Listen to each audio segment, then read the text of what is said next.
Good evening, everyone, and welcome to our HJI International Graduate School for Peace and Public Leadership Faculty Roundtable.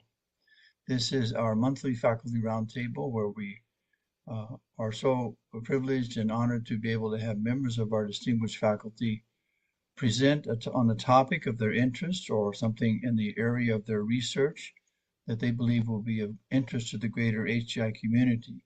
So we're very happy that you could join us tonight to be able to share this time with us with Dr. Keisuke Noda. My name is Stephen Boyd, and I'm the Dean of Enrollment Management and Student Life. And I will just want to let you know that if you have any questions or comments that you'd like to make, you're welcome to put them into the chat box during the time that Dr. Noda is speaking. We will have a Q&A session led by Dr. Walsh, who will be our host this evening, and we'll try our best to address your questions at that time.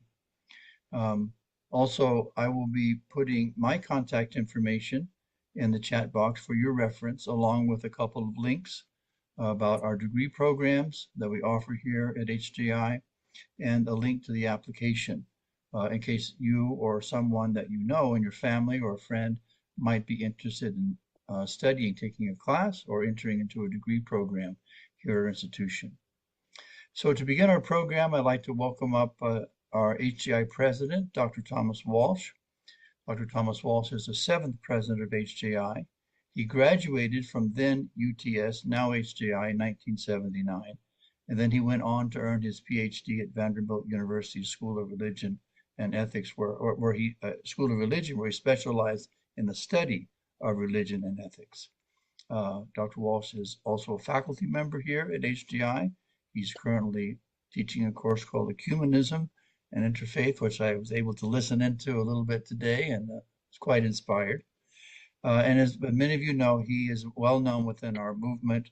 We're working closely with our co-founders, Reverend Sun Myung Moon and Dr. Hak Jahan Moon, particularly in the establishment and in the leadership of the Universal Peace Federation, where he served for many, many years as the international chair. So it's my pleasure to welcome up Dr. Thomas Walsh. Thank you very much. Thank you very much, Dean Boyd, for your introduction and for organizing this webinar together with Angelica Buczynski. This is a highlight of our year when we have these faculty roundtables. We've heard more recently from particularly Dr. Ron Brown, who gave a fascinating talk last semester about the concept of chosenness, particularly in Southern African religion, which was very wonderful to be part of. And we're looking ahead beyond tonight, we'll have a wonderful faculty roundtable from Dr. Drissa Coney later in April, and then in May with Dr. Thomas Ward, and you'll be hearing about that. But today we're really in for a treat to hear from Dr. Keisuke Noda, who is a full-time faculty member, professor of philosophy, and associate provost here at HJI. He's been with HJI, and of course, UTS formerly, for almost 30 years, and has been a great asset to this institution over the long term. And he's a serious thinker and a scholar. He did his doctorate at the New School, one of the very finest universities in America, based in Manhattan, and has a long and distinguished history where many very eminent philosophers and social scientists and others have studied over the years. And he has studied well in continental philosophy. So we're going to hear from a book that he has written. I'm eager to learn about it. The title is The Philosophers I Met in My Dreams, From Plato to Dogen. And I learned from Dr. Noda that Dogen is a Japanese philosopher, I believe, from around the 13th century, if I have that right, who was a Zen Buddhist philosopher. Um, Dr. Noda also graduated with his undergraduate, not in philosophy, but physics from Waseda University in Japan. So very much looking forward to hearing tonight about the philosophers I met in my dreams. Dr. Noda. Okay, thank you. Thank you, Dr. Walsh and Dean Boyd, and everyone. Thank you for joining.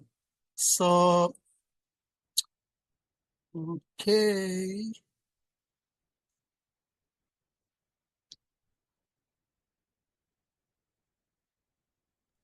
Looks good. Okay, yeah, okay. So I want to give my presentation tonight, Philosophers I Met in My Dreams. So this is a book I just published in January. Looks like, cover looks like a surrealism, and which I like. And I will cover 3 points tonight. The first, philosophical background of the book. And the second, I'll explore a little more about it in reference to Wittgenstein, Heidegger, Frankl, and note on artificial intelligence. And third, I will share the outline of the book. And although the title is Philosopher I Met in My Dream, this is a fiction. So I never had any dream of philosopher happily. I wanted to have good sleep, so I never had a dream of philosopher. So before I published it, I published this Limits of Religion and Meaning of Life, Frankl's perspective last year. And it's about 280 pages.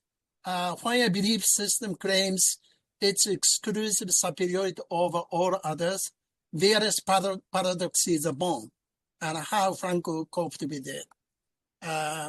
This is a different topic, so I approached also the issue not from the truth, but from the meanings. So I took a hermeneutic approach to the religion in general. And I'm not going to talk about this tonight, but instead this. So this is a revised one-volume edition of 2 books and revised extensively. The 2 books published as a narrative history 1 and 2. So it's quite thick, over 500 pages. And unfortunately in Japanese, but I used ChatGPT to translate the whole book. And I have machine translated the scripts. So anyway, the plot is this. A young man had 5 consecutive dreams in 5 nights. And in his dreams, he meets all major philosophers. His journey is decorated by animals, insects, a frog, a turtle, mice, butterfly, a bat, you name it. And they share their perspectives and give a touch on each philosopher. The main character learns why and how each philosophy matters, learn to think by himself. So the book was written with a light, fun, and a playful spirit. So not really heavy reading, but I imagined like Nietzsche, Zarathustra, kind of, animals speak, insects speaks, and it's a fun book. And I want to share just a little background of the book. So the concept of the book is this. I take philosophy as a kind of divine design concept to see the self and the world. So I materialize a design as a living reality, like giving eyes, ears, and skins, a body to a skeleton. So make the concept design alive, make it move. kind of ideas. So the design is complete with touch, smell, colorful visuals, music, and a unique mood. So I translated each thinker and philosophy into a visible metaphorical image, such as a place to live, events, mood, and others in narratives. There are some similar questions. Why do we need to materialize the concept? So idea is by embodying ideas, I thought they become real.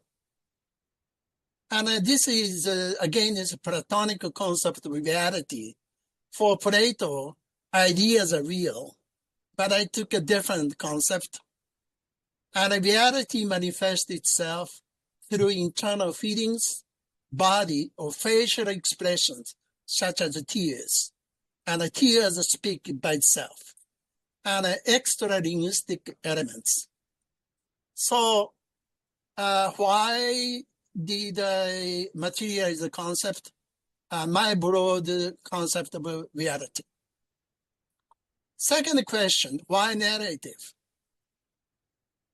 Narrative can capture the process of emergence of meanings in living context. So this is the reason. And third, what is the central thread of the story? It is meanings. Why does each philosophy matter and how? So if meaning is the central theme, let's step back and think about this question. So I go into a little mini philosophy lecture now. So how does a meaning arise? Yeah, please think about it. Where meaning come from? Meaning basically arises from the contextual relationship, part-whole relationships called the hermeneutic circle. So let's take an example. Meaning of a word is in its context, and the context can be a phrase, sentence, paragraph, a book, whole book itself, a life, or social, cultural, historical context. So let's say you hear fire at 2 a.m. in the apartment, and that means not just a fire, but it means help, get out, call fire department. That's what this means. So meaning is really defined by the context. So when we look at the question of how meaning arises, we cannot ignore Wittgenstein. So Wittgenstein is one of the key philosophers in the 20th century, and especially he inquired about the nature of language and the meaning of language. And his philosophy impacted the trajectory of analytic philosophy. And an interesting thing is he changed his view of language at the early stage and the later stage. He drastically changed his view. So at the early stage, initial stage, he wrote the Tractatus. And in this at the early stage, he thought the language as a logical representation of reality, state of affairs. And it's called the picture theory of language. And he had more like structured view about language. So language is basically logically constructed. And so this perspective really affected the artificial language school. When I went to graduate school initially, before I went to new school, I went to CUNY graduate school and took a course there. And it was dominated by analytic philosophy. what they did is they translated Plato's writing into the mathematical logic and see if there are logical consistency or ambiguity or circular argument or not. Then, so they try to erase ambiguity of language and try to define the structure of the argument. So that kind of a view Wittgenstein held at the early stage. But he radically changed his view. For example,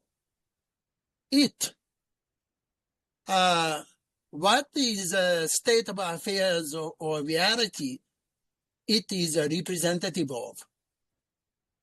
Nothing. So, Wittgenstein changed the view, and instead, in philosophical investigations, he presented the view as the meaning of words is their use in their context. So he held a more flexible, fluid view of language, and this contextual understanding of language parallels with continental philosophy's approach, contextual approach. So, as you may know, he used, presented the concept of language game. And for example, how are you? I'm fine, and you? Basically, what we are doing in this conversation is we are playing a greeting game. And how about this? Carpenter said, hammer, and an assistant said, here. Nail, here. What are they doing? They play a carpenter game. So there are countless language games. And, quote, there are countless different kinds of use of what we call the symbols, words, sentences. And this multiplicity is not something fixed, given once for all, but new types of language, new language games, as we may say, come into existence, and others become obsolete and got forgotten. So Wittgenstein inquired more. Where do language games gain meaning from? If you read, Wittgenstein's writings, it really makes you think. He really thinks through it and stop and think. So I really encourage you to take a look and read, Wittgenstein's work, and it's extremely difficult to comprehend what he says, but I guarantee to make you think. Anyway, language games gain their meaning from the social, cultural, practical context called the forms of life. And that's how Wittgenstein thought. And, basically this is a living context. And in the living context, we have not only explicit understanding of the things we do, but also we have implicit understanding in our lives. Then those extra linguistic understanding is the basis that give a meaning to languages and language games. So he expanded from the contextual relationships. He expanded the context initially from the language, but all the way to extra linguistic realities, which we cannot articulate in language anymore. So now I want to give a little note on AI. By AI, I mean large language models such as ChatGPT. The other day, Higher Purpose Forum, run by Mr. Jim Edgery and Dr. Walsh presented. One audience asked this question: if AI became super smart, does AI find ultimate truth? So how do I answer that question? It's a very good question. So before doing so, what do you mean by truth? And think about it, what makes truth true? So truth is generally defined by 4 components: correspondence with reality, coherence, pragmatic values, and existential experiences, and so forth. And AI presents answers by calculating probability, contextual relationship of words. They use, tokens, and check and fix the coherence of the answer before presenting the answers. In other words, if we take these criteria of truth, mostly AI's calculation meet with coherence. And for example, let's play a pool. Let's go to a pool. And how does AI distinguish pool as a swimming pool and pool as a game, table? It's a contextual relationship between pool and the other word. And also, they use thousands of parameters to calculate the relationship. So that's why they usually AI prepare the answers. And sometimes they have a pre-instruction, self-instruct how to answer first. Then they generate answers and they check the coherence of their answers. Then they present visible to the users. So they take several steps. So that's why final outcome looks really meaningful to us. So AI present answers that appear to human as meaningful phrases, sentences. And it's based upon the context, capture the contextual relationship of the word. That is a radical departure from the earlier model that is more like looking at the logic. But in reality, language is used differently. The meaning drastically changes by the context. And generative AI's innovation is they approach the language from contextual relationships. So question, does it think? No, AI does not think. AI does not seek truth. AI's approach to language parallels Wittgenstein's view of the meaning of language and the use in context. So the difference is the context of AI languages, a huge amount of language. The context of Wittgenstein are forms of life filled with implicit, non-linguistic or translinguistic social, cultural, historical understanding for values, meaning, and intentions. So I want to just note Heidegger as well. Heidegger also approached being or existence from meanings. The being of Dasein, Dasein is a human being. The being of Dasein, the existence of human being is care. You exist as a care.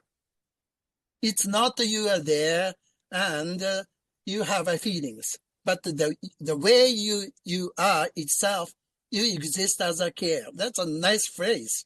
I love it. Yeah, think about it, Hello. Yes. Yeah. Does it make sense? Right? This is a very fundamental question. Sense making is the question in all human endeavors. Language, when you hear language, does it make sense or not? Theory, even the religious teachings, we have this underlying question of sense making. So human being exists by interpreting the meaning of its being. And that's Heidegger's insight. And care or concern for meaning is embedded in the contextuality of your human existence. And Heidegger presented in two ways. One is like a being in the world, embodiment in the world, and there is another context that is temporal.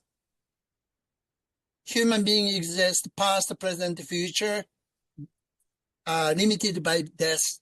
So contextuality is defined by this so-called spatial and temporal context. So the human being exists as a temporal, so that means it is always beyond itself. Heidegger calls ecstatic temporality. Ecstatic means outside of itself. Human being exists in the way outside of itself, so always project itself into its possibilities. So Heidegger's well-known being and time can be understood as being as time. So he highlighted eventful character of being. And Viktor Frankl took the meaning of life as a central issue, and a meaning of life arises from an attitudinal stance, self-transcendence of being. That is view. So one tends to be entrapped by the self, through trauma or pain, guilt, but life will become meaningful by recontextualizing the self, opening new horizons of understanding, experiential sphere, creative engagement, extending love to others. So, basically, the philosophy, I took philosophy as a design context, and my idea is to take philosophy as a design concept to see, shape the self, and interpret the world, and try to visualize the concept, and add a temporality by turning it into narratives in reference to Heidegger, because the context is temporal. By describing feelings, love, anxiety, passion, and so forth, and atmosphere, events, I can better capture the sphere of unarticulated context of life that make meanings possible, in reference to Wittgenstein.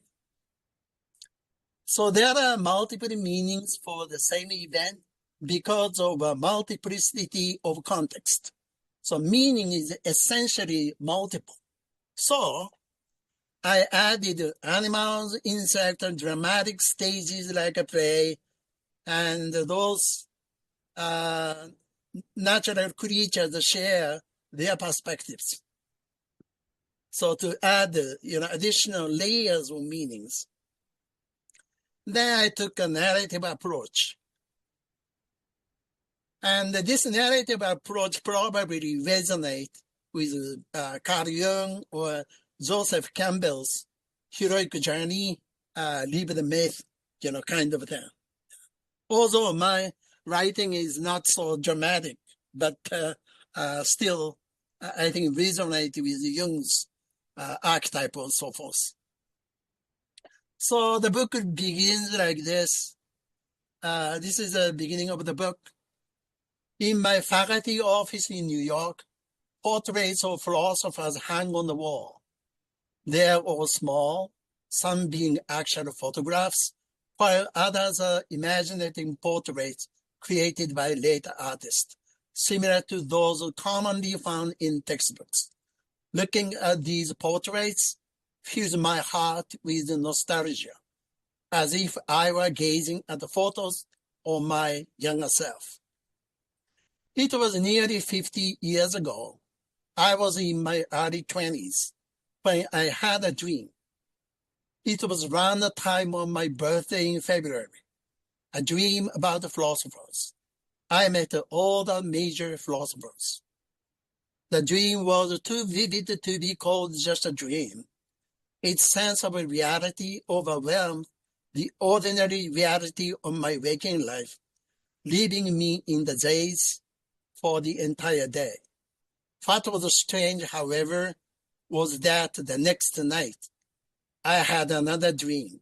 The events in the second dream seamlessly continued from the previous night's dream. In other words, I had returned to the same dream world. So this is the beginning. And now I just illustrate the outline.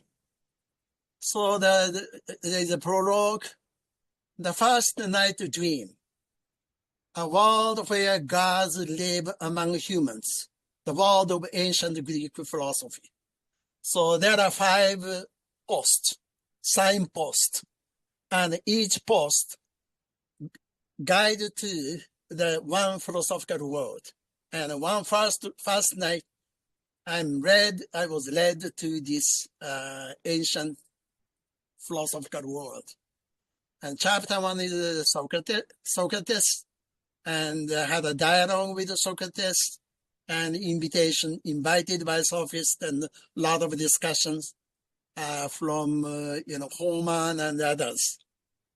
And chapter 2 is Plato, and I was led to Plato's place, but I presented the white horse and the black horse as a guide. This white horse and the black horse narrative is taken from Phaedrus. Plato wrote about it, so I took it from Plato. And I'm meeting the solitary Plato, and now the famous cave, but I put the bat, so the tail of the bat. The bat talks about, explain about the cave, and also bat speaks, ask a question, why I was born as a bat. And because I was born a bat, I was treated like a devil. If I was born cute, some other squirrel or something, people treat me differently. Why? Those kind of things there. And Plato's world in the same atmosphere of the mountain, and I described it. Then I'm led to Aristotle's great city. As Aristotle's philosophy has many paths, so I translated into the path, and I put owl as a guide, and meet Aristotle, and section 4 is the dancing cabbage white butterfly, little fun, and a multiplicity of Aristotle's thinking. And the chapter 4 is the banquet of the gods, and I describe the pre-Socratic philosopher like street performers. So Thales and Heraclitus, Parmenides, and finally Pythagoras by night and dance over the stars. Because the Pythagoras, philosophy, aesthetic experiences like music and movement of heavenly bodies and mathematics, cleansing of the soul are all integrated in his thought. So I describe these as a kind of, those things. And I woke up, and the second night, when I went to the bed, I went into I was led to the medieval philosophy. And chapter 1 is Light and Darkness of the Soul, Augustine, the whole where the past revives. So just like a Disney, animation, the cathedral inscribed sculptures and a painting become alive and vivid, and a question what the reality is. So, and then truth shining in the darkness of a trembling soul, fear and the darkness of an underground prison. This is all description of Augustine's soul and the struggles. And chapter 2 is the Saint Francis, and chapter 3 is Aquinas. And the third night is the world of modern philosophy. I began with Descartes, and section 1 is the glow of fireflies, and a suspension bridge is section 2, because modern philosophy tried to make it very solid. Philosophy is solid, but in reality it's not so solid. So I try to describe its instability as a suspension bridge. And I put the naked frog, and the frog asks a lot of questions. Why human wear clothes, kind of thing. And on Descartes tells us thinking self, the self and the world, and human reason and God. And modern philosophy is a kind of an adventure to open the new horizon. So I put John Locke and David Hume as a kind of adventurer to sail on the ship. Then put the little twist, and I put the Leibniz Garden, section 1, Glow of the Jewel Beetle, because Leibniz philosophy has a lot of colorful metaphors, reflections of various components. So I describe it as a jewel beetle, and Leibniz Garden, possible worlds, and that world that actually exists, monad and harmonious world of space and time, and I contrasted Leibniz concept with space and time with Newton's. Then Kant, section 1 is drunken monkey, what can we know, synthetic analytic judgment, time, space, categories, phenomenon, thing in themselves, what should we do, and a setting sail.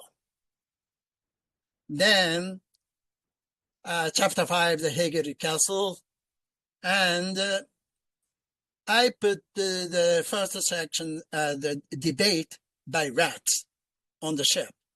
And then rats discuss about what is modernity.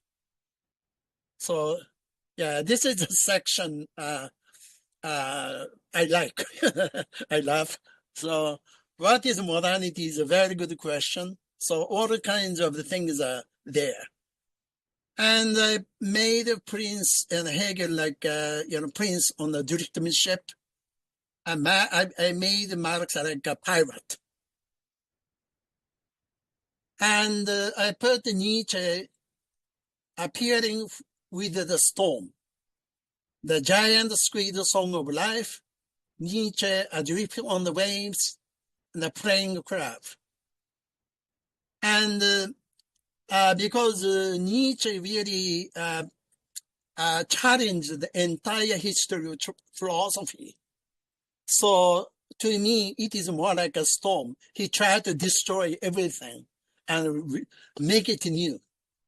And yet, he has a very playful element. So I put him on the sea, ocean. So then Kierkegaard dealt with really existential matters And that is not really on the conscious realm, but he dealt with something underneath conscious realm in existential questions. So I put Kierkegaard at the deep seabed, under the sea, the very deep seabed. We usually do not see. Then meeting Kierkegaard, the broken engagement with Regine, the standard explanation about Kierkegaard, and I put the tail of the flounder. Flounder lived at the bottom of the sea. So how the world look like if you are living at the very bottom of the world? Eye is only looking up, and things are coming from the sea.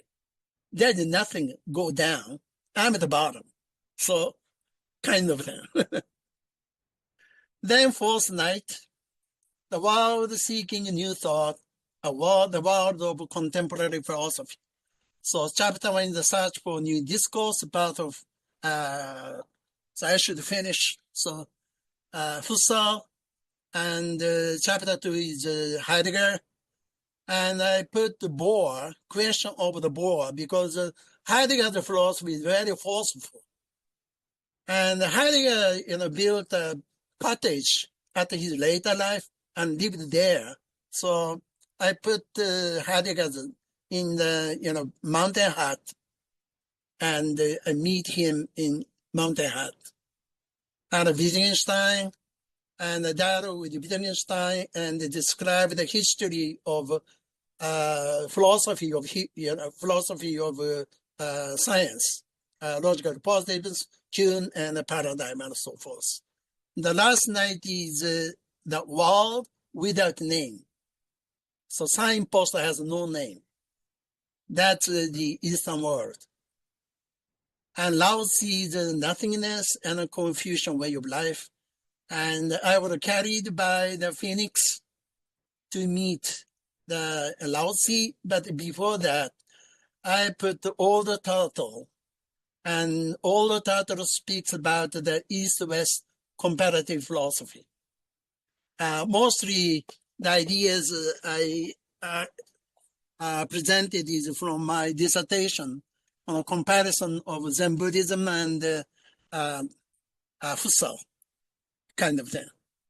And Lao Tzu is nothing that's riding on the dragon and meet Confucius. And finally, I meet the Zen monk, Dogen, but he appears as a no-name, traveler. Then section 1 is moon reflecting in water. Section 2 is the ancient mirror. These two chapters, chapter title are taken from his book. He has a book, and 2 chapters are this. So then the end is the beginning of the journey and an epilogue. So something like that. Thank you very much. Fascinating. I really hope your book soon comes out in English, Dr. Noda. It's very unique because I think many of us, those of us that went to UTS I studied philosophy under Dr. Machak, and I think I still have a copy of this yellow book of the history of philosophy, and it goes through very well, philosopher, but this is a very creative, imaginative way that links profound thought and insight with the greatest minds of history in this kind of, as you indicated, a kind of a playful way, but deceptively playful. That's also quite profound when we look at the background context.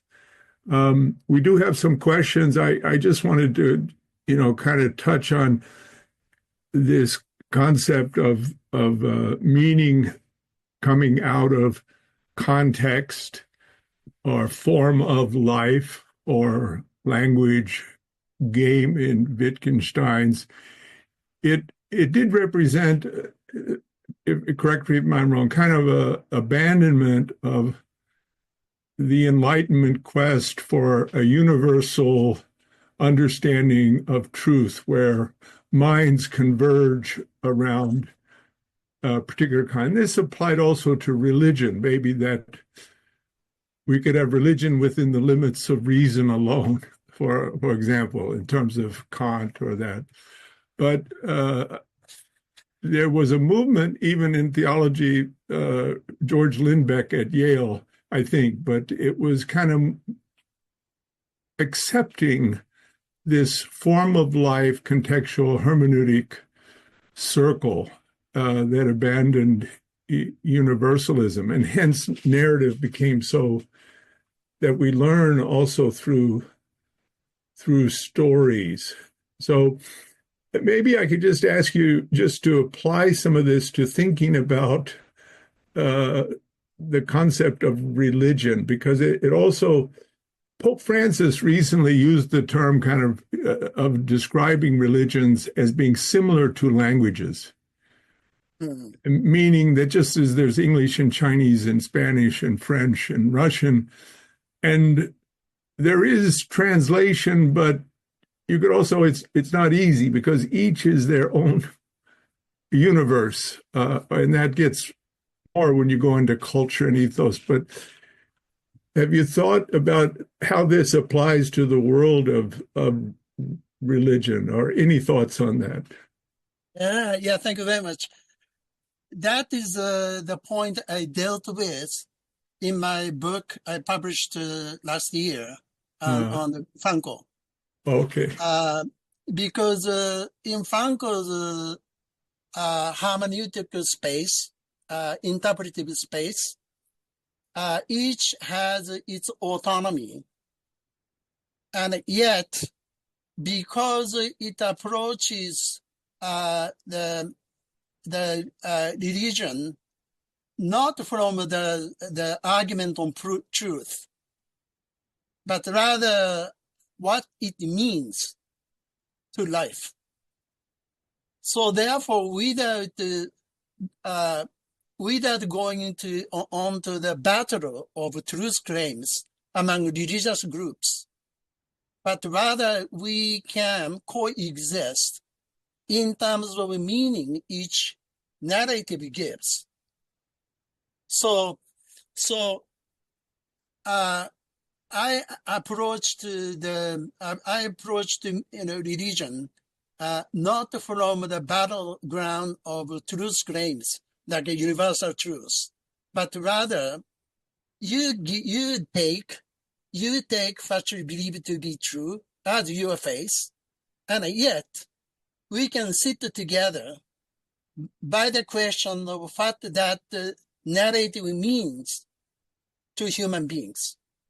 So that way, if we shift the question from question of truth to meaning, then multiple narratives can coexist. And an interesting thing is, this narrative approach can be applied to scientific theory as well. Yes. At the later stage of his career, Thomas Kuhn redefined his concept of paradigm as hermeneutic base, and tried to show the common hermeneutic basis between natural science and also human sciences and humanities. So consistently, I applied the hermeneutic approach that way.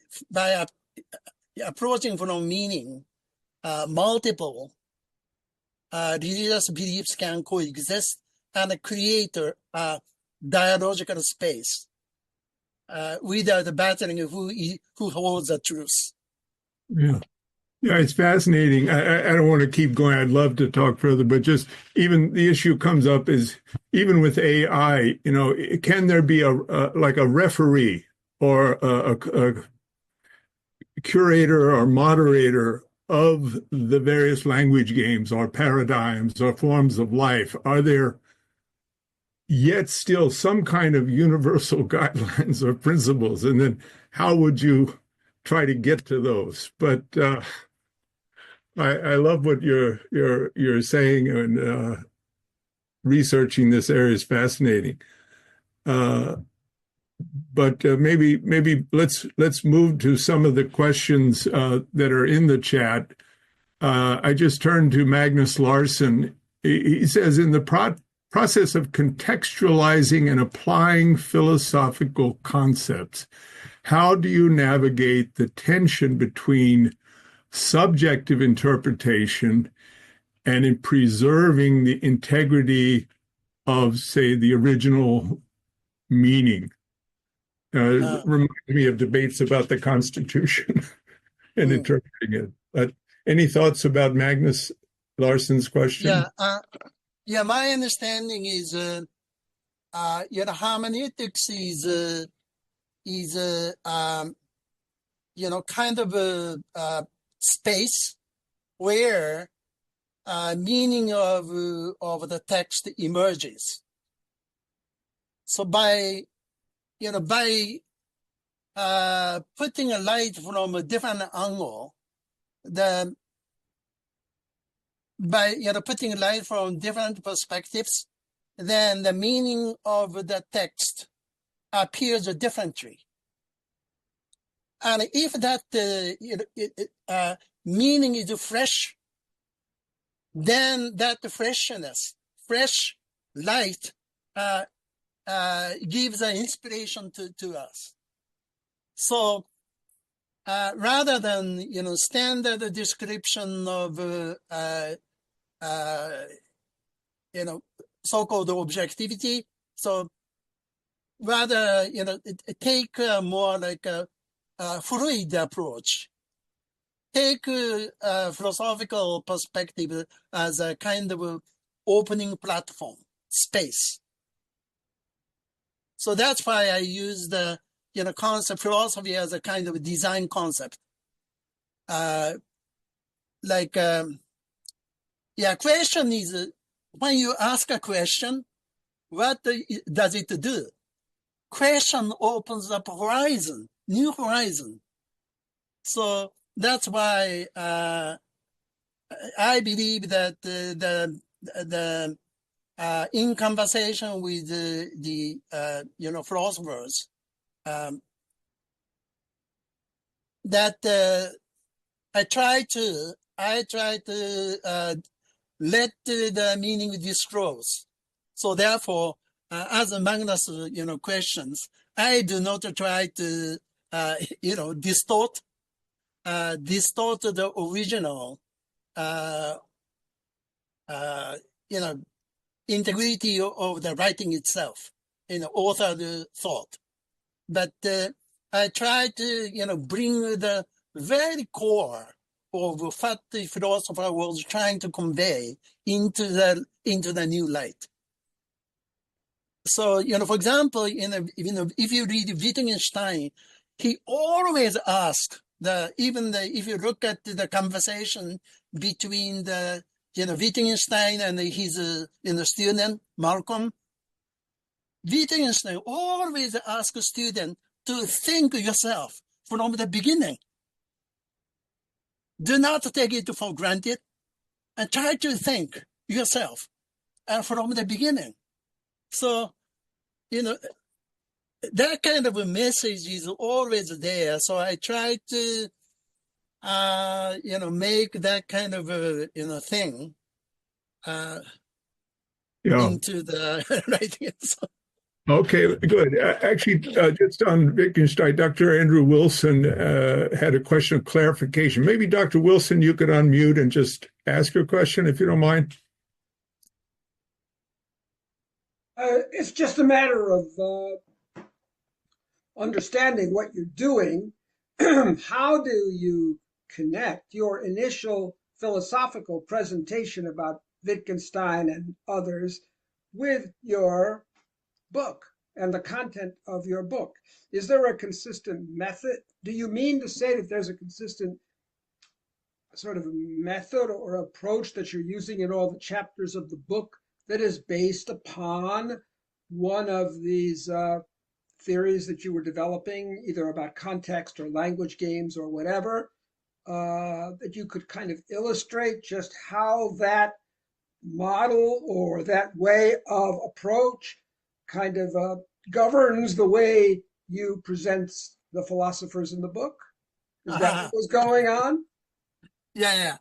It's an interesting question. But actually, reality is backward. Backward means, I really, wanted to write imaginative, write a philosophy as an imaginative literature. I wanted to do it. And then afterwards, I thought, why do I want to write and express conceptual, principles in the narratives? What is the justification? Then I've been thinking about it. Then I realized that is, tied to, Wittgenstein and Heidegger and Frankl and so forth. So it is actually a result of philosophical reflection of what I have been doing, and I was fascinated with. Yeah. Oh, that's fascinating. So do Yeah. you think on the basis of that philosophical reflection, you might want to write another book in which you kind of synthesize all of these narratives based upon that reflection or something like that? Is this moving somewhere? Yeah, I want to write two different pieces. One is one piece is really theoretical part on the emergence of meaning and like Heidegger and Frankl and Wittgenstein kind of thing. And the other one is narrative focused on the meaning of life. Yeah. In reference to the Csikszentmihalyi, the flow theory, and heroic journey and other kind of things. So Robert Duffy, you want to ask your question? Okay, just that was fascinating, Dr. Noda, and Thank I you. always enjoyed your classes. I wanted to ask you whether perhaps the great English playwright Shakespeare prefigured your approach in the play Hamlet, where he set up the play within the play to catch the conscience of the king by presenting it in a dramatic form. And this is what you seem to have done with this book, which is utterly fascinating. I think narrative form is probably the best educational form in existence. And it's going to be fascinating to read in English if you get to translate. Yeah. Would really appreciate. A lot of us would, I'm sure. Yeah. Thank you very much for that. Yeah. Thank you. Mitch Dixon's asking when your book will be translated into English for publishing. Yeah, so I just did the mechanical translation through DeepL and tried with ChatGPT. ChatGPT is better than DeepL. So, I will prepare for it. Yeah. Robert Yee compares you to Kafka. He says Kafka wrote the Metamorphoses, and that's right. Yeah. Noda writes my dreams. Yeah. And Dr. Hendricks, you want to say anything about your appreciation for ending on the Zen note? Well, thank you. Thank you, Dr. Noda, for your amazing presentation. I'm not a student of philosophy, but it relates to what I am anyway, to everything that I'm doing, some points. And Zen, you said you sort of, as the conclusion of everything is Zen, or somehow you wrapped it up there. And for me, I encountered Zen when I was 15, 16 years old. and I really found it as a path beyond Christianity, and still to this day, my experiences and understanding of Zen in those is led me to true parents and helped me to understand true parents and maintain my attitude and heart of attendance to true parents, especially the master-student relationship in Zen that is so profound to me. Yeah, so thank you very much. David Stewart. David Stewart, you want to ask your question? Noda Sama, Hi. amazing. So the study of philosophy means you get no gray hair. This is really a surprise. My question was, if one were to dream, what did I say?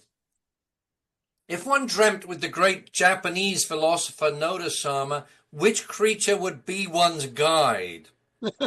I said, would it maybe Hemingway's giant marlin?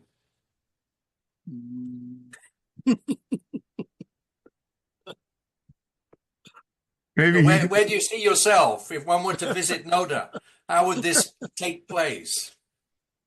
Apart from with a lot of humor. Yeah, I'll be a plankton eaten by other creature, and another creature eat it up so that I can travel. And eventually go to the sky and become a cloud and fall down as a rain. So that way I can travel the world. So. Well, Dr. Noda, we've had a wonderful session with you. Thank you. A lot of appreciation expressed in the chat. I think it's time for you just to say a few words to wrap things up. Yeah, thank you very much for joining tonight.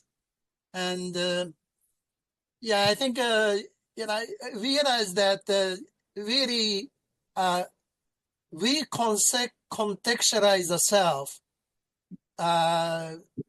by, opening a new, horizon, by experiencing a new thing, learning new things. And by doing so, I think we can find a meaning of one's life. So I hope we can take a very, journey of learning. By the way, I was fascinated with AI when I was a high school student 50 years ago, and I tried to create AI, and I put all of my saving into the machine, and I failed, totally failed. But I majored in applied physics for undergraduate, and I wanted to go it.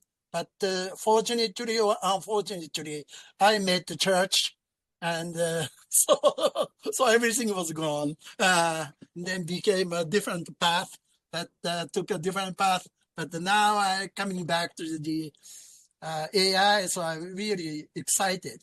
It's a cross line between the science and the humanities, and the religions. So. Well, thank you, Dr. Noda. I think for all of us, it was fortunate that you became involved, so we're grateful. And I just add a word of thanks to everyone who came tonight, and those of you that put your questions and comments in the chat. I'm sure each of them didn't get addressed. I think Dr. Noda can look at those later and perhaps communicate directly to some of you who we couldn't respond to tonight due to time. We will have Faculty Roundtable later in April with Dr. Drissa Kone, and also in May with Dr. Thomas Ward. So stay tuned to HJI. And other than that, I'm going to turn it over to Dean Stephen Boyd for any final words. Dean Boyd. Well, thank you very much, Dr. Walsh, and thank you, Dr. Noda. That was a wonderful, fascinating.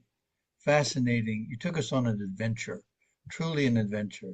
And I, of course, I think many of us are looking forward to reading the English translation, but I'm ready to go to sleep tonight. I want to see what my dreams are going to be like.